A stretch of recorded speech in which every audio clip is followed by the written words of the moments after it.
ግዴታ ነው። ብሬሶት ከተፈታ በኋላ ሪቴነር ማድረግ ግዴታ እንደሆነ ያውቃሉ?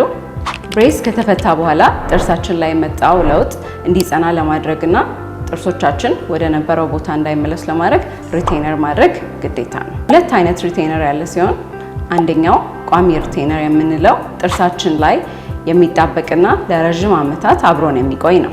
ሁለተኛው ደግሞ ወጪ ገቢ ሪቴነር ሲሆን ይህ ታካሚው ራሱ በፈለገ ጊዜ እንደ ልቡ ማውጣትና ማስገባት የሚቻለው ነው።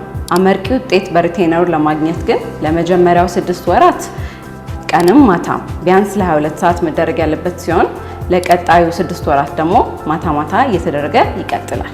አመት ካለፈው በኋላ ግን ለሜንቴናንስ ፌዝ አንድ ቀን አልፎ አንድ ቀን ማታ ማታ እየተደረገ መቆየት ይኖርበታል። ለማንኛውም በጥርስ ዙሪያ ላላችሁ ጥያቄ እንዲሁም አገልግሎት ማግኘት ከፈለጉ ይደውሉ።